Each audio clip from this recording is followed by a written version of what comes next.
mbaniriza nnyo ku YouTube channel yaffe Nava Media nange mwana mwala wa Asha Nava namatova nange mwasibye mutya muli mutya kansubire nti muli bulungi nnyo ndate nga gompya atuuliza oba atulaba nkujukiza subscribinga onyeke awawali akadevule tuweta tuberenga tukwa notification ate nga munange onoko wetulese embozi y'omukyala Sheilla Nvanungi Omumbejja munange omukyalo yakuyimbira dokita na kuyimbira amaaso na kuyimbira akabugumuko omukyalo yabadde abulidde mu industry munange nga kigambibwa omukyalo yalokoka era omukyalo yakola church kati takyayimba nyimba zansi buli kyakola kya Katonda takyayagala bintu byansi mutwala oba kumuvuga speed omukyalo oyo kigambibwa mbu ye yasooka okukola concert e Kampala wano era nga yali mukyala wa maanyi omukyalo oyo bamwogera ebigambo mbu buli musajja amwagalako afa saawa zino wetwogerera omukyalo oyo mufumbo era nga gye buvuddeko yayina omukolo ogwali ogw'enkukuta ogutaaliko bantu bangi era ng'omukyalo oyo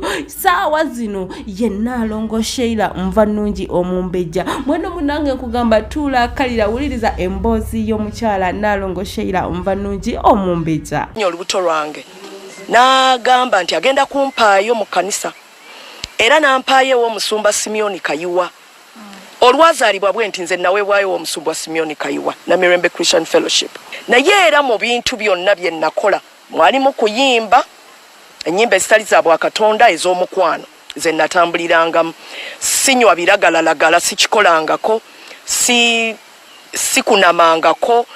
ebintu byonna bye nandigambye nti nabikola nga byesittaza mulokole munnange saabikolako era ebbanga lyonna ne wembadde nnyimbira ennyimba ezo mbadde nga muweereza mu kanisa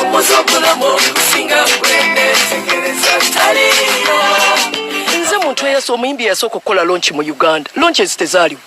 nze nasooka okukola lonchi mu 2004 ate era nze naggulawo lonchi ezi zonna ne concert school hotel Africana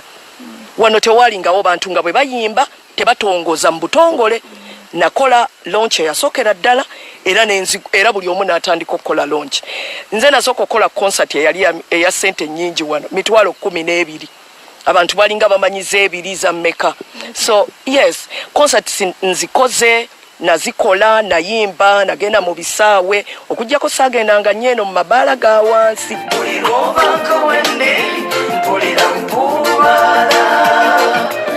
Odaka onogamba mpulira njagala mbongereyo ku music. Yes, naye sooli gwe nayimbanga. Okwawukanako music ow'omukwano Katonda tamugaana. Kubanga ne Katonda agamba nti nze kwagala. Bwe nnyimba omukwano ne nnyimba n'empaana kangeze mukwano gwe wazze naye ningamba banange Alexi oli mulungi nnyo kwagala nnyo banange sikulabangako tekiyinza gamba nti kirimu sitaani naye wajje nnyimbidde bwe nnyimbira eno amafuta g'enkulukutiramu ga Bwakatonda ne laavu ebeera ya Bwakatonda era sisobola kuyimba bino ebimenya amaka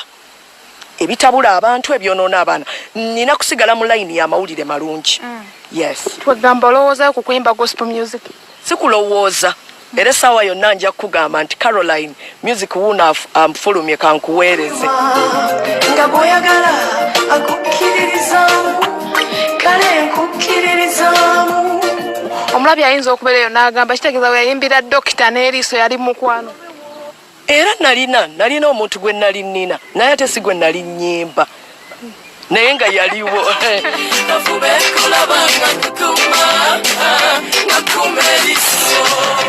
kati nga bwegambe nalimba eriiso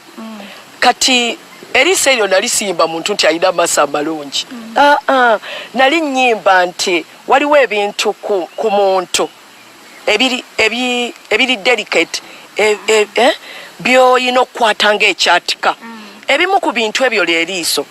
kakati waliwo amawulire agafuluma ndowooza omwaka ogwedde nga bagamba Sheilla Nvanungi finally avudde ku lujja oba agenze n'ayanjula mu nkukutu okay gaali matuufu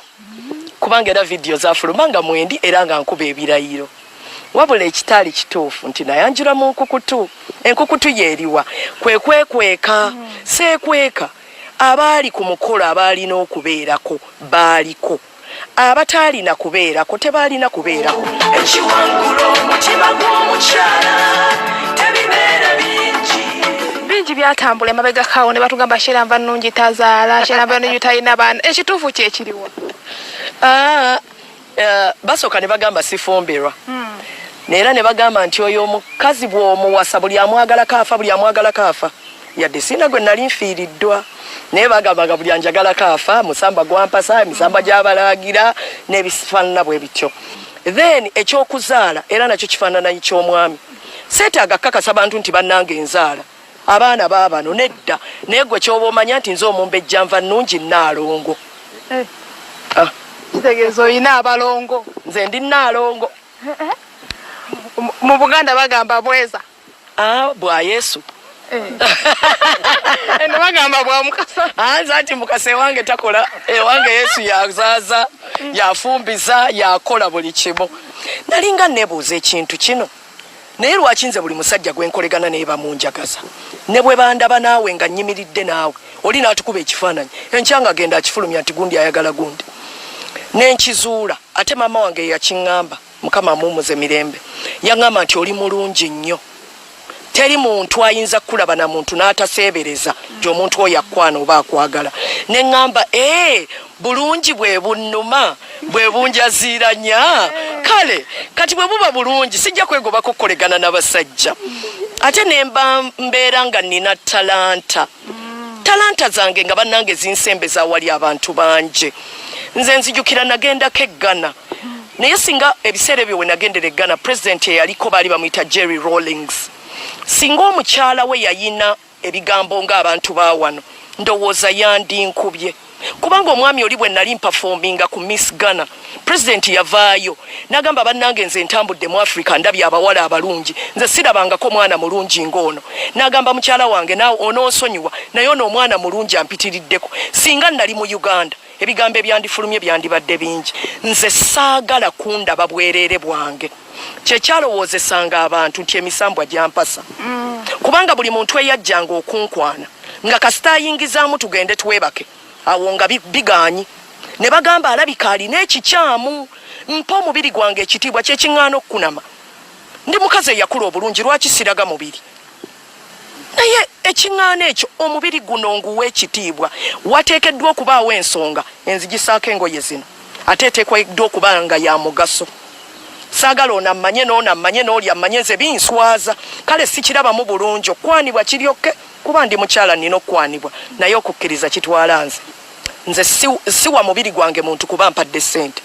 kyekinkozesa era kyekyankozanga mbeere n'obusobozi ne ground n'omusingi so nze saagala kukozesebwa tukulene mu mpisa